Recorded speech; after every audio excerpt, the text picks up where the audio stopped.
चलिए आज हम लोग बात करेंगे हावड़ा जंक्शन के बारे में। भारत का सबसे बड़ा रेलवे स्टेशन पश्चिम बंगाल में स्थित हावड़ा जंक्शन है, जो भारत का सबसे व्यस्त और सबसे पुराने रेलवे परिसरों में से एक है, जिसमें 23 प्लेटफॉर्म और 23 ट्रैक है, जहां से प्रतिदिन बड़ी संख्या में ट्रेनें चलती है। और यह जंक्शन हावड़ा नदी के पश्चिमी किनारे पर स्थित है। 15 अगस्त 1854 को ईस्ट इंडियन रेलवे के पहले टर्मिनल के साथ शुरू हुई इस स्टेशन का इतिहास काफी उतार चढ़ाव रहा है। एक छोटे से लकड़ी के ढांचे से लेकर पूर्वी भारत के प्रमुख रेलवे नेटवर्कों में से एक बनने तक हावड़ा स्टेशन अपनी शान से खड़ा है। यह विरासती इमारत प्राचीन वास्तुकता और आधुनिक विकास का संगम है। जिस जगह आज विशाल हावड़ा स्टेशन स्थित है, वहां 19वीं सदी के शुरुआती दौर में रोमन कैथोलिक बच्चों के लिए एक अनाथ आश्रम था। उसके बगल में पुर्तगाली मिशनरियों का एक चर्च था। एक भयानक महामारी के अचानक फैलने पर वहां तैनात बच्चों, कर्मचारियों और मिशनरियों को पड़ोसी कोलकाता ले जाया गया। पुर्तगालियों ने अंत में यह जगह ईस्ट इंडिया रेलवे कंपनी को बेच दी, जो पहले से ही हावड़ा में एक रेलवे स्टेशन बनाने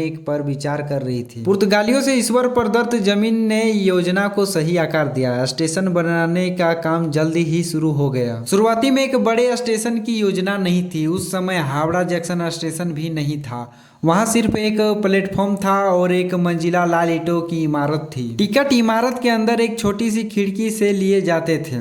एक स्टोर रूम भी नहीं था। कहने की जरूरत नहीं है कि आज वह रंग रूप तो नहीं रहा, लेकिन हावड़ा स्टेशन की लाइन नंबर 17 पर पुरानेपन की एक झलक जरूर मौजूद है। हावड़ा स्टेशन की लाल इमारत, जिसे आज हम देखते हैं, जिसका निर्माण कार्य लगभग 1901 में शुरू हुआ और 1906 में पूरा हुआ। हावड़ा ब्रिज कोलकाता और हावड़ा को जोड़ने वाली कड़ी का काम करता था। पहले हावड़ा स्टेशन जाने के लिए गंगा नदी पार करनी पड़ती थी।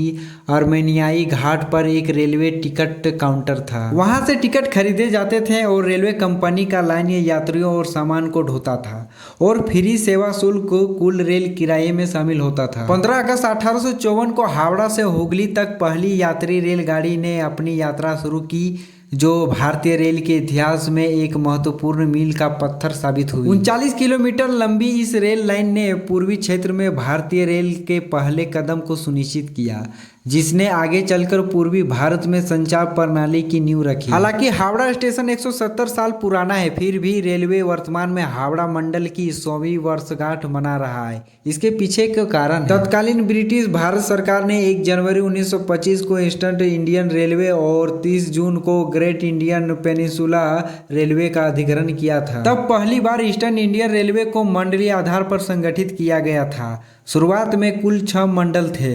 हावड़ा, आसनसोल और दानापुर को निचला मंडल कहा जाता था, जबकि इलाहाबाद, लखनऊ और मुरादाबाद ऊपरी मंडल कहा जाता था। 1924 में रेलवे के वित्तीय बजट को सामान्य बजट से अलग कर दिया गया।